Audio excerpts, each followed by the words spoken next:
Never walk along train tracks, but this one's a little bit different. It's closed at the moment. The train's all locked in its little train shed over there, and this is okay. And there isn't another way along here. But what I want to do today is just show you how well natural woodland does on really, really steep places. Like in here, this railway line is the only level place. If you look down this side, it's just straight down to this tidal river here, and it's like high tide at the moment, so there's all loads of water there. If it wasn't high tide, there'd be just loads of mud and a little trickle, and just through the trees there you can just make out a little salt marsh over the other side. And then up this side, just really, really steep, loads of just forest, very difficult to get to. And the trees are just flourishing in this kind of environment. Quite often in these very steep sloping woodlands, a lot of the trees are kind of leaning this way, and this is because as the soil under the weight of gravity just kind of moves a bit, and sort of the trees all kind of lean a bit, but they do recover themselves and straighten themselves a bit and grow new branches up and grow bits out from lower down. But you can sort of see how the soil creep is making the trees all lean here a bit, and loads of the trees are leaning here. This bit is so steep in places that some bits are just look really rocky without trees on, and where this occurs you've got quite a lot of this bell heather, which is the first heather I've seen flowering this year. It is very, very sheltered here next to the tidal river and this sort of south-facing rock face here, and you can see up there there's loads more heather there before you get back into thick forest again. The Latin name of the bell heather is Erica coluna, and then this is ling heather here, which is Coluna vulgaris, and it has these little tiny flowers that look more like flowers, and they all seem to grow right next to each other. And here's the bell heather with its little bells, and all heathers either to come into one or the other category, but they must have some kind of symbiotic connection or something, because they always seem to love each other's company, always seem to grow together. Well, I wasn't expecting to have to choose. I just thought there was like going to be one railway line coming along here, but seems like I have a choice. I don't think I want to go that way, so that leaves this way. So follow this along, it goes alongside the river, and see where this goes.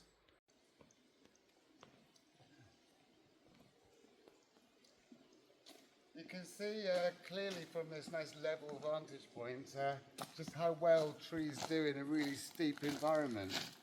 And here you can see the trees just hanging over the high tide water, really, really steep, probably 80 degrees or so. And then up this way, it's just really, really steep and gorge-like. So if you're thinking, where should I plant some woodlands? If you've got a really steep or rocky bit of land, that's a really good place to put woodland, because you can't do anything else with it, and the woods would be just as productive as if it was flat. Any trees would just grow just as well, all the woodland plants will grow there. So if you've got a bit of land and you've got a very, very steep bit, that's the bit that you might as well have as woodland, because it would be very difficult to grow crops there, but all the woodland plants grow fine. So it's really good to take advantage of these very, very steep bits of woodland and just have them for nature, and then nature just looks after itself, whether it's flat or steep. Here there's a bit of a cutting for the railway line, and you can see here that where they've cut through, it's cut through the water table, and you can see all this water just dripping out of the hill like loads of little springs, just sort of flowing down. But before the cutting was here, the groundwater would have gone through and into this side, but now it no longer does that, although below here it will still. It's just loads and loads of fresh water just dripping out the side here. Just up here it seems to be opening out. It's interesting to see what's going to be around this corner. Just here there's another old mine going off into there, and here's some sort of knackered kind of train thing, but you can see these tracks are no way the same as they use for trains, normal trains. And I And this is all definitely closed up at the moment because we passed, at the beginning of the railway, we passed this little garage thing where the trains all parked in and locked up. So it's definitely closed and there's definitely no trains here. But ordinarily I'd never ever walk on a railway line. And right opposite the mine, this really quite rusty old traction engine. From here you get a really nice view of the valley. There's a little open bit with some open land there, and you can see the river going off. I think the tide's just started to come out now because the water's sort of started to go that way. And you can see right up there, really steep-sided forests. And up on the horizon there's one of those old like mining chimney things. And it looks, I'm not sure, but it looks like the railway line might end there. So it's really altogether only about a mile long, this little railway line. And nowadays it just takes tourists into the mines, but it's all closed at the moment. There's a nice clump of teasel growing here, and loads of this invasive buddleia all growing all along the side here. Yes, this is definitely the end of the line here. You can see that once upon a time this train line would have gone through here, but it's completely lost under soil here now. So as far as footpaths go, we have two choices. One down there, which doesn't look terribly inviting, or the other choice is basically to climb up here. It's really steep here, and really you have to climb and hold on to branches and roots a lot. But these very steep woods, you get a really pristine environment where nobody ever goes. Just loads and loads of ferns and woodland plants. But yeah, all the trees are kind of leaning downhill a bit.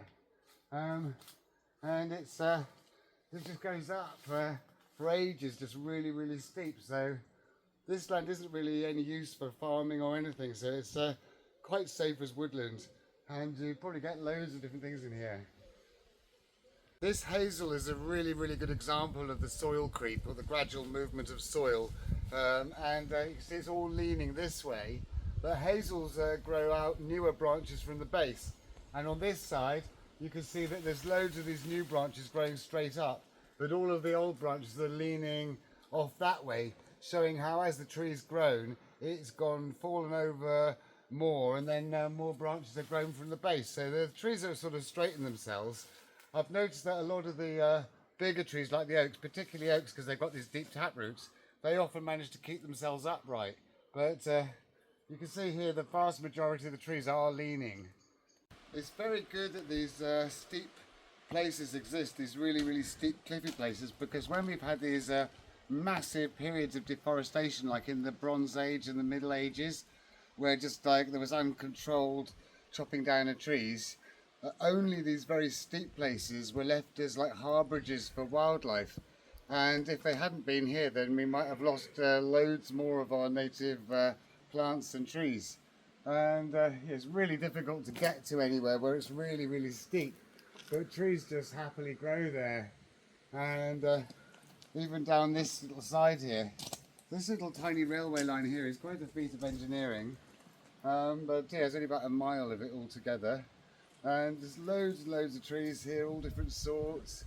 And just like hanging on cliffs there, just going up really, really steep. So it's like would be pretty much impossible to farm here. And it's just really, really good that such places do exist. You know, river cliffs, like cliff edges, the sides of estuaries, and sometimes just like rocky, cliffy bits. And they're very, very difficult to get to like fell trees and things like that. So these places existed as safe havens, oases for plants and animals to survive during these rampant, greedy periods of deforestation.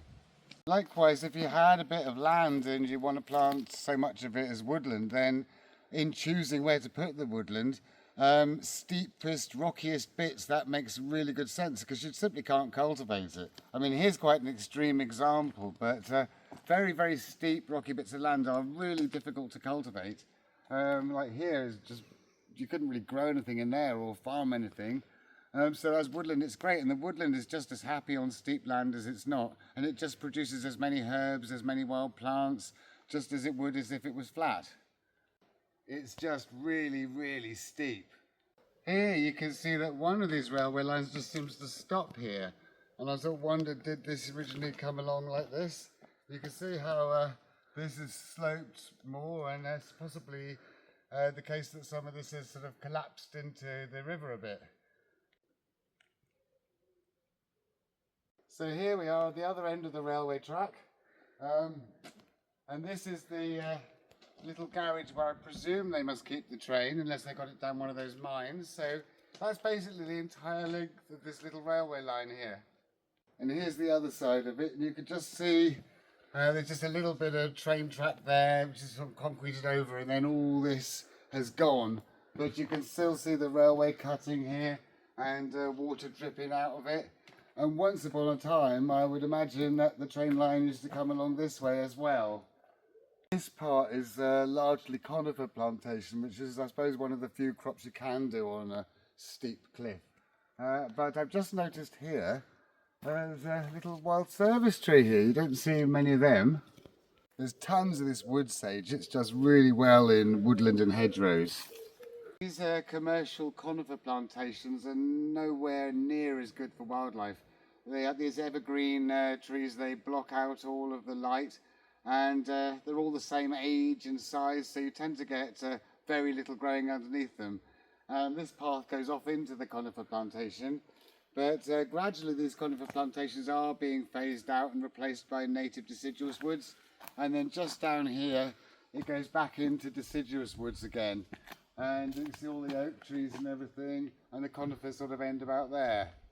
It's like a really interesting rocky outcrop of like purpley orangey rock, and just there's a little rowan tree, or otherwise known as mountain ash, and they just grow really well in places like this, really shallow soil, really rocky, and they just cling to any little bit of soil, and they do really well in conditions like this.